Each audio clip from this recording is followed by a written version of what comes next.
உங்களோட ஒருமித்த கருத்து இருக்க வேல்முருகன் திமுக கூட்டணியில இருந்து வெளில வந்திருக்கிறாரு. அவர்கிட்ட ஏதாவது கூட்டணி அந்த மாதிரி வாய்ப்புகள் இருக்கா? ஏற்கனவே நீங்க கூட்டணி இல்லைன்னு சொல்லி இருக்கிறீங்க. இருந்தாலும் ஒருமித்த கருத்து இருக்கிறதுனால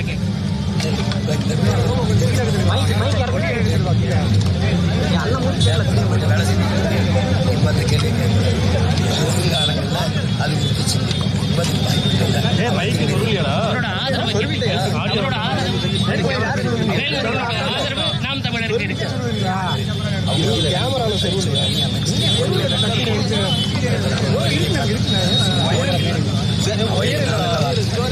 நான் அவர் நல்லவா உங்களுக்கு எப்படி சார் இருக்கு? போயிட்டு வந்துருக்கீங்க, உங்களுடைய கட்சியோட நிலைப்பாடு எப்படி சார் இருக்கு? வேட்பாளருடைய இதில் எப்படி இருக்கு? எல்லாரும் 2000 இது இலவசம், அது இலவசம், அது இலவசம், இலவசம் ஏமாச்சு. நான் அந்த நிலையிலிருந்து மொத்தமாக மாற்றணும்னு நினைக்கிறேன். நான் 3 தான் இலவசம்: நீர், குடிக்கிற நீர், படிக்கிற கல்வி, பாடு. இது 3 தான் தரமா கட்டணம் இல்லாத உலகத்தரத்துக்கு மற்றதெல்லாம் இலவசம் தர முடியாது. கல்விக்கு வேலைக்கு சம்பளம், அதை கொண்டு வாழ்கிற பெருமை மிக்க வாழ்வை கொடுப்பேன். புரியுது நினைக்கிறேன். நஞ்சில்லா உணவு, அதுவே எங்கள் அளவு. நானே விவசாயம் செய்வேன். ஒரு பூச்சி, ஒரு ரசாயன உரம் இல்லாமல் தூய உணவை, நல்ல உணவை என் மக்களுக்கு கொடுப்பேன். குடிநீரை நானே கொடுப்பேன். மின் உற்பத்தியை நானே செய்வேன். முதலாளிக்கு கொடுக்க மாட்டேன். கணக்கில்லாத காற்றாலை, சூரிய ஒளி மின்சாரத்திலிருந்து தடையிட்டு கொடுப்பேன். புரியுது நினைக்கிறேன். பசி இல்லாத சொல்ல நானே ஒழிப்பேன். வேலை இல்லைங்கிற சொல்லுக்கு வேலை இல்லை மாற்றுவேன். நிலமும் மலமும் சார்ந்த தொழிற்சாலையில் ஆரம்பித்து சேலம்னா மேட்டூரில் வேலை, ஓமனூரில் வேலை, புரியுது நினைக்கிறேன், ஆத்தூரில் வேலை, அங்கங்க எப்படின்னு போட்டு காட்டுற ராத்திரி வாங்க.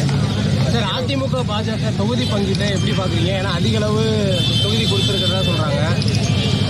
அதிமுக பாஜக தொகுதி பங்கீடு, தேசிய ஜனநாயக கூட்டணி தொகுதி பங்கீடு ஆழ்ந்து கவனிச்சு எங்கெங்கே திமுகவுடைய அமைச்சர்கள் இருக்கிறாங்க, அங்கெல்லாம் பாஜக தொகுதி தீர்ச்சி. அவங்க பிஜேபி வரக்கூடாது சொல்லி எளிதாக தோக்கடிக்கணுங்கிற நோக்கில் எல்லாம் புரிந்துணர்வு ஒப்பந்தம். புரியுதுன்னு நினைக்கிறேன். புரியுது மறுபடியும்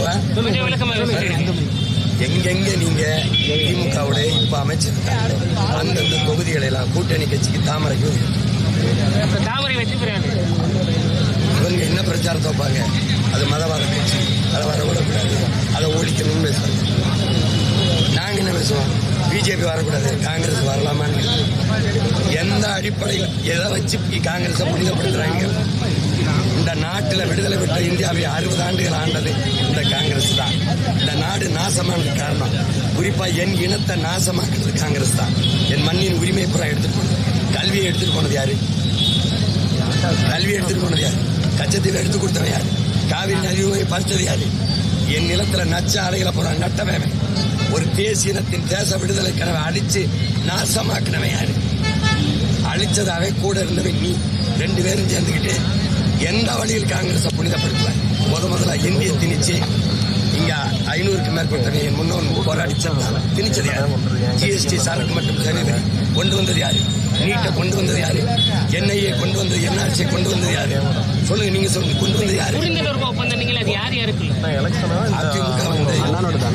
அதிமுக அமைச்சர்கள் நிக்கிற இடத்துல பிஜேபியா போட்டு முடிக்குதுன்னா அவருக்கு என்ன அர்த்தம்? திமுகவும் அதிமுக புரிந்துணர்வு பண்ணிருக்காங்க. இவங்க ஆட்சிக்கு வரும்போது திமுக அவர்களுடைய சாராய ஆலையிலிருந்து சரக்கு எடுக்கிறாங்க, கேட்கறது பத்து. திமுக வரும்போது அதிமுகக்காரங்க சாராயிலிருந்து சரக்கு எடுக்கிறதா இல்லையா? புரிந்துணர்வு ஒப்பந்தம் இல்லையா? வாங்குற கமிஷன். இவங்க வந்தாலும் மலையை வெட்டுவாங்க, அவங்களுக்கு கமிஷன். அவங்க வந்தாலும் மலையை வெட்டுவாங்க, இவங்களுக்கு கமிஷன். இருக்குதா இல்லையா? அப்புறம் புதுசா ஒரு கேள்வி கேட்க தெரிஞ்சுக்கிட்டே என்ற கேள்வி கேட்கிறேன். விஜய் போட்டியிடக்கூடிய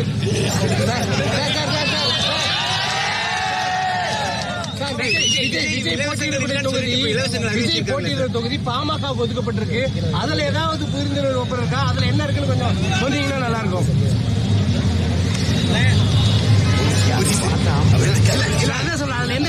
பதில தெரிஞ்சுக்கிட்டு கேள்வி மக்களுக்கு பதில தெரிஞ்சுக்கிட்டு அண்ணன் கேள்வி மக்களுக்கு அண்ணன் சொல்லுவாரு. இப்ப அதுல என்ன மாதிரியான புரிந்துணர்வு இருக்கு?